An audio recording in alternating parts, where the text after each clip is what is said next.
Welcome to Breaking the Cycle to Poverty, featuring Jay Height, Executive Director of Shepherd Community Center in Indianapolis. On this episode, we are concluding our conversation about the 10 assets that Shepherd's leadership has identified as essential for a person to leave poverty behind permanently. Today, we'll talk about the importance of being future-oriented and why acquiring enough money to meet basic needs is increasingly difficult, but also essential for sustained self-sufficiency.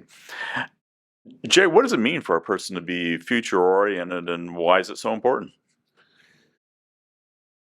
Scripture tells us, "For I know the plans I have for you, plans for you to succeed and prosper," and it continues on, "when you seek me with your whole heart."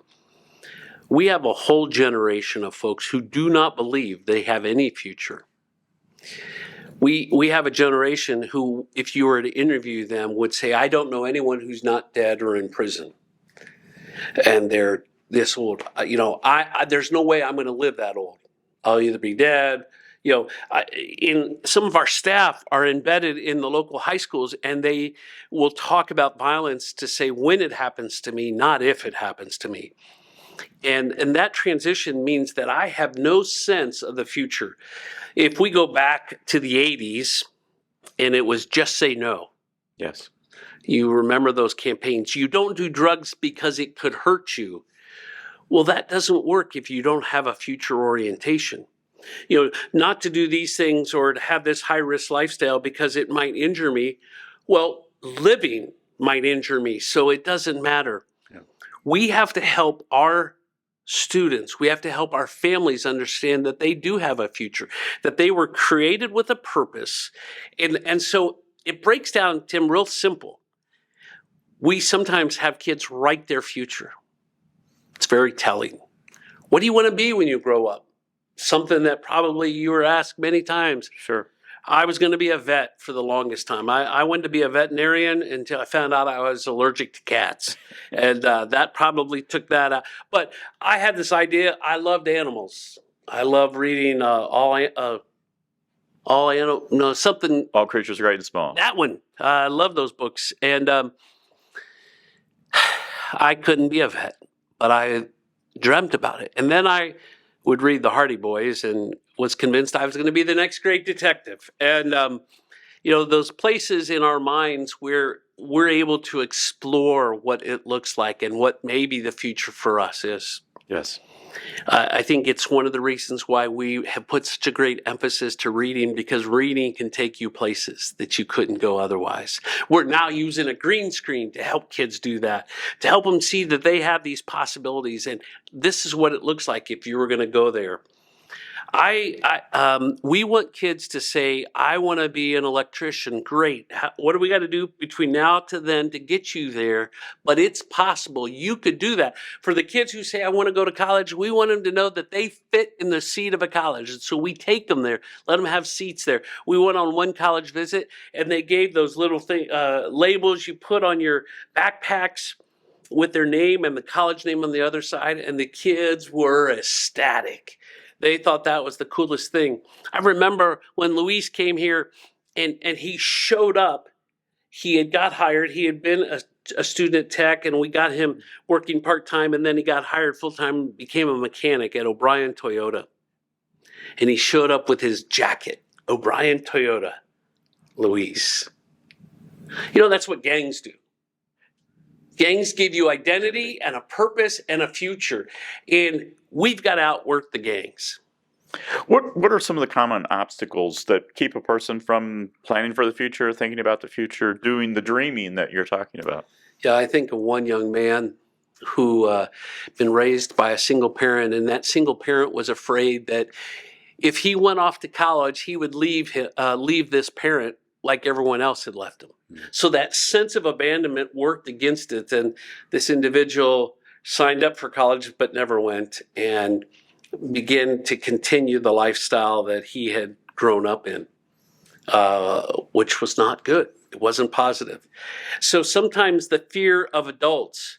I remember Tim telling the story of a young African-American guy who was a champion diver and could go to college on a scholarship. And his grandmother said, "You don't need to be diving. You need to go work at McDonald's and just bring some money in."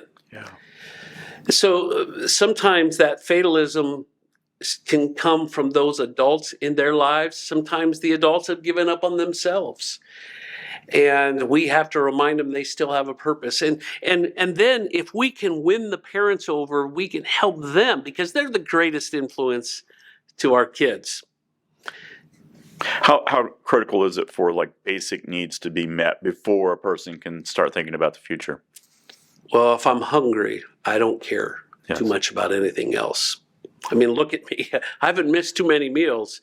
But when I do, the whole hangry thing was probably invented because of me. So you have no other thoughts but them immediate. Yeah. And we have to move our neighbors from immediate thinking, payday loans, rent to own, those types of things, to this other long term. It may look at it and say, well, it's only $25 a week. Yes. But you realize you're paying 3 times. Well, I don't see any other way to have this appliance that I need in my house. And so this long-term thinking helps them begin to, and future orientation allows them to see that there are other ways to get to where they want to go. Yeah. We're in April now, but December's coming. Yeah. Yeah. Let's talk about money, and talking about essential basic needs. The final asset is having enough money to meet those basic needs. Jay, help listeners understand why it's hard for neighbors to get ahead financially, and what are some of the common obstacles and why they're so difficult to overcome. Yeah, right now we're dealing with a real crisis. We're thankfully working with CareSource in a great way. Steve Smitherman, the president, has helped us make this connection. But anybody who was signed up for Medicaid during COVID, beginning in April of 2023, they begin being dropped off. Yes. And so we're now giving those names and we're contacting them and helping them figure out how to get signed back up. Because what's going to happen is someone's going to go to the doctor. They're going to have a procedure thinking they're covered and they're not. Then they're going to get a phone call that says you owe $2,500 for this. How are you going to pay that? Well, you and I would say, which goes to one of the other skills. Yes. We would say, can we set up a payment plan? But that's not offered. Instead, it said you owe $2,400. How are you going to pay it? Right. And our neighbors, so, okay, just a minute. And then they run down to the payday loan, which is one of the top reasons for payday loans is medical debt. Yeah. And so we're trying to get ahead of that. We know that the lack of funds create a lot of the hardships. Excess money doesn't answer the problem, but the lack of money can cause many of the problems. Right. I think many times we've said in our Poverty 101 training that poverty is being $6 short on your electric bill and having no one to borrow that money from. That's the real part of it. That's why I absolutely am so strongly opposed and wish we could do a better job at taking care of potholes.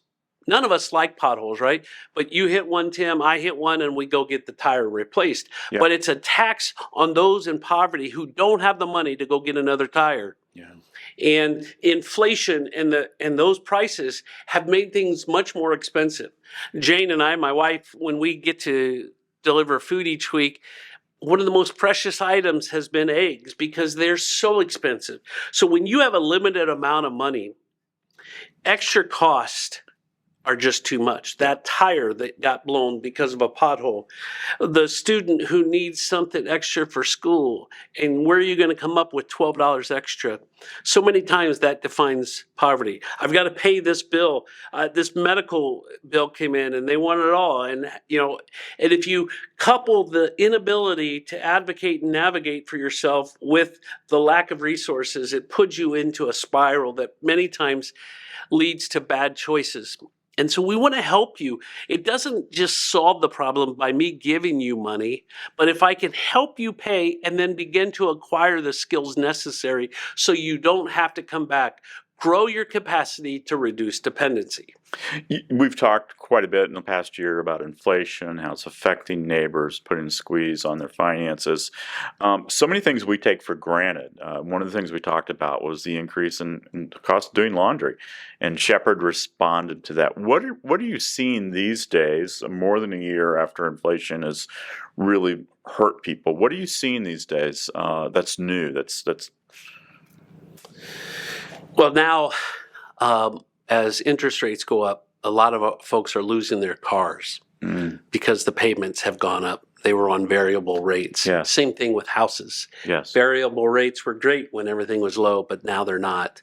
And so folks aren't able to get another car. So that's a pinch point for many of our neighbors. Jane and I were delivering just the other day, and we had gotten some donation of bacon, and I gave it to a lady who cried because she's not had bacon, loves bacon, but hasn't had it for so long because it's just way too expensive. Yes. And so I just thank everyone out there who makes it possible for us to do the things we're doing by donations. While we're recording this, Tim, through our partnership with Gleaners, we're helping over 250 families through a drive-through food pantry. Yes. And we're estimating every time we do that, it's over 1,000 kids are getting meals. And I don't want any kid to be without. This is a tough time. Yes. Inflation is a disproportionate tax on the poor. Potholes are a disproportionate tax on the poor. All of these types of things are so hard on our families, and they've gotten so multiple hits. Yes. We know this is that it's over 9% increase in rent. Yes. In America. Yes. Where's that money come? Utility costs going up. Where's that money coming from? And so the pot doesn't get bigger.